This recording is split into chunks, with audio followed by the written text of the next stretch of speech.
My sister and I both awakened to two systems at the same time. One was the elimination system, which could consume stamina to eliminate anything, while the other was the hoarding system with storage space. As her older brother, I felt sorry for my sister's frail health since childhood, so I chose the stamina-draining elimination system, and my sister chose the hoarding system. Who knew that a week later, the apocalypse would descend? Extreme cold and zombie hordes ravaged everything. I desperately eliminated zombies with the elimination system, and soon became a hero of the city. Meanwhile, my sister could only work as a warehouse manager in the rear. During one zombie horde attack, I fell severely wounded, and when I needed supplies to survive, I discovered my sister had locked the safe house. She looked at me coldly and said, "Why do you get to be the hero while I'm stuck being a warehouse manager?" When I opened my eyes again, my sister had already rushed to choose the elimination system. Seeing this, I knew she had been reborn too. I smiled. She had no idea what price the elimination system demanded. Using the elimination system consumed massive amounts of stamina. Even with my robust physique, I would be left as weak as if I'd suffered a serious illness after using it. And her, this pampered princess who couldn't even open a bottle cap, using it once would probably leave her bedridden for 3 days. The moment I opened my eyes, I heard my sister say, "Ethan, I want the red one." Like a child afraid of having her toy stolen, she quickly reached for the elimination system on the right. The instant her fingers touched the red icon,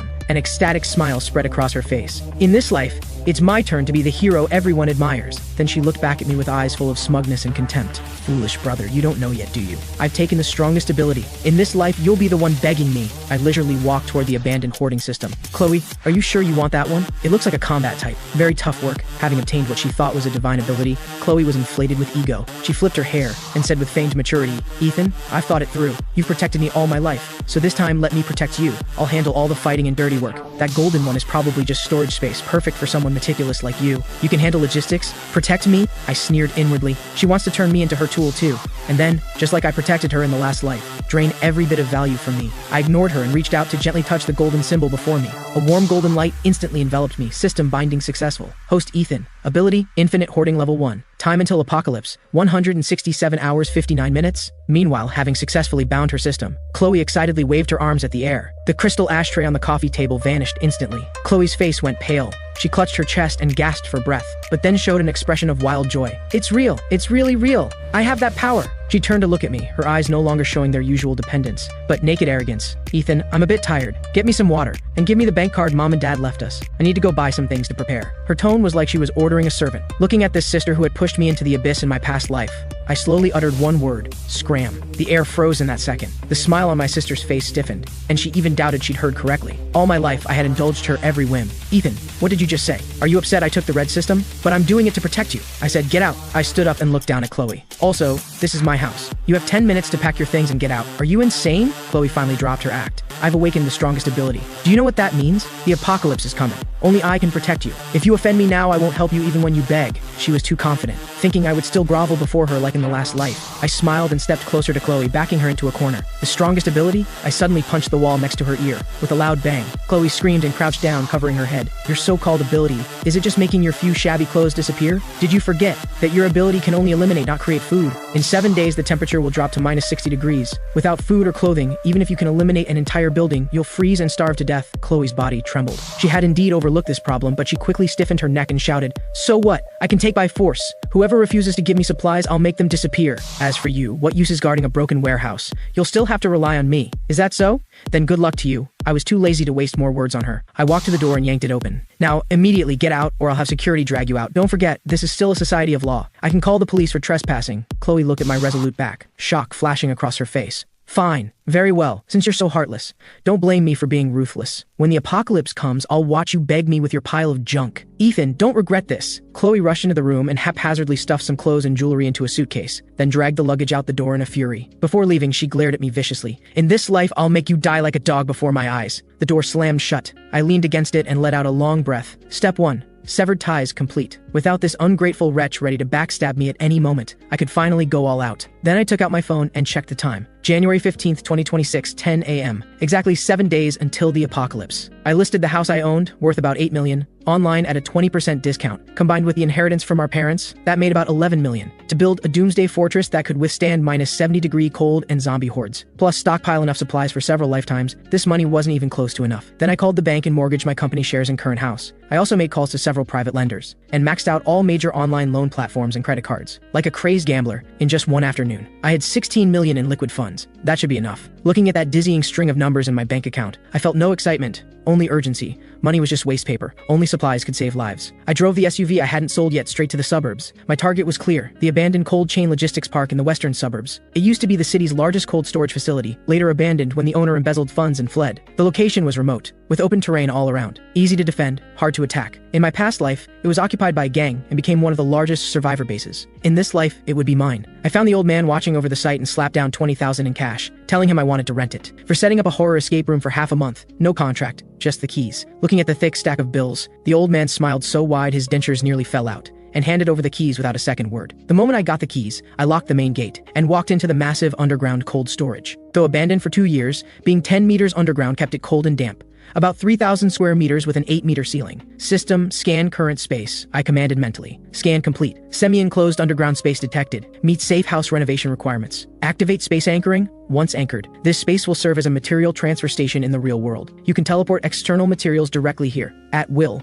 and release materials from system space here. Anchor. Location secured. Next, to fill it, I drove straight to the city's largest agricultural wholesale market and went on a shopping spree. My frenzied purchasing caused a sensation throughout the wholesale market. A mysterious young man buying wholesale like he was hoarding for doomsday even caught the attention of market management. But I had my story ready. I told them. This was annual supply stockpiling for several large mines in remote mountain areas, and with the mountains about to be sealed off, everything had to be ready in the next few days. In this age where money paves the way, as long as the money was right, no matter how ridiculous the excuse, someone would help you make it work. As night fell, the first batch of heavy trucks loaded with supplies rolled into the abandoned western suburbs factory. After all the workers unloaded and left, I locked the iron gate again. The vast cold storage was filled with supplies piled like small mountains. I walked to the mountain of rice piled 5 meters high, raised my hand, and placed my palm on the bottom bag store. Instantly, the 50 tons of rice vanished into thin air. I closed my eyes and entered the system space with my consciousness. In that infinite white space, 50 tons of rice floated quietly in midair, maintaining the stacked shape from before. Here, time stood still. Even after 100 years, this rice would cook up as fresh as ever. Awesome! This feeling of having everything in my grasp, controlling it all, was intoxicating. But this was just the beginning. In minus 60-degree cold without a heat source, this food would be frozen solid as rocks. I contacted friends to buy 10,000 tons of smokeless coal and diesel, along with solar panels and generators. With 7 days left, I needed not only to stockpile enough food for 10 lifetimes in this cold storage, but also transform it into a climate-controlled fortress that even a nuclear bomb couldn't breach. Just then, my phone buzzed with a message from Chloe. It was a photo of her and her senior Ryan sitting in an upscale French restaurant. Poor brother. After being kicked out, are you eating instant noodles now? Ryan and I are celebrating our new life. If you kneel and beg me now, I might consider sharing a piece of bread with you. I looked at the screen, a mocking smile on my lips. Eat up. Eat plenty. This is the last meal you'll ever have that could be called human food. I casually replied with 2 words, dress warm. Then I blocked her and shut off my phone. I stood on the second floor suspended iron walkway, watching dozens of workers bustle like ants in the belly of this steel beast. Boss, aren't your requirements a bit too much? The speaker was Blake, the city's most resourceful contractor, who now looked constipated, staring at the densely detailed blueprint in his hands. 50-centimeter thick aerospace-grade aerogel insulation throughout, lined with 2 layers of 20-millimeter bulletproof steel plates, and you want all ventilation sealed off except for 2 air intakes with NBC filtration systems. Blake wiped the sweat from his forehead. Brother, this isn't going to be cheap. The money's already in your account. $5 million advance. I need it done in 3 days. All materials must be in stock, and if not, strip them from other construction sites. I'll pay triple the difference. I turned and locked eyes with Blake. Only one rule. Don't ask why. Don't take photos. Don't post on social media. Another $2 million is hush money when you're done. Blake's Adam's apple bobbed violently. $7 million, equivalent to 2 years of his usual profits. You got it, boss. You're like my father. Since you're so generous, let me tell you, if I don't deliver in 3 days, you can twist my head off and use it as a soccer ball. Watching Blake's pumped-up figure walk away, I felt nothing. What I was building wasn't just a shelter, but an ecosystem independent of the apocalypse. I walked to the corner of the factory where a batch of special cargo had just been delivered. The huge wooden crates were pried open, revealing the dark metallic luster inside. These weren't ordinary steel materials,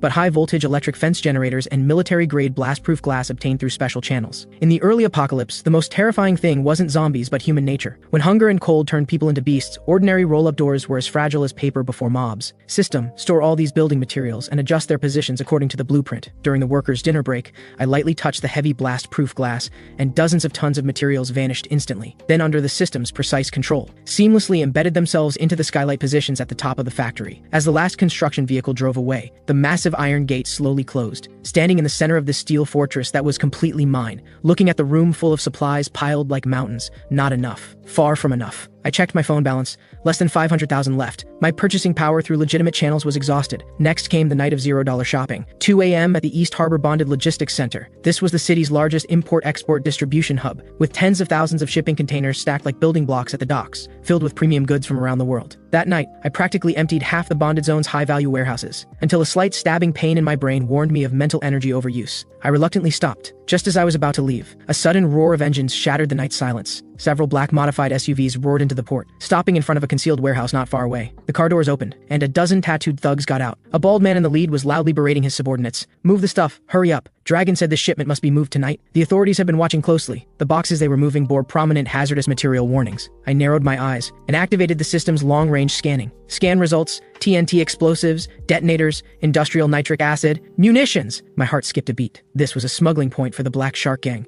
the largest local criminal organization. Looking at that TNT that could not only blow up zombies but breach any defensive fortification, I licked my lips. This is a gift delivered right to my door. With these explosives, I'll have my final trump card. Since I'd stumbled upon it, I wouldn't be polite. I quietly used the system space's properties to circle to the back of the warehouse, and placed my hand on the thin color steel plate wall. This distance was perfectly within the system's collection range. System, lock onto all explosives inside the warehouse and collect them all. The thugs moving cargo inside only saw a flash, and the heavy boxes in their hands suddenly vanished. The air suddenly went silent.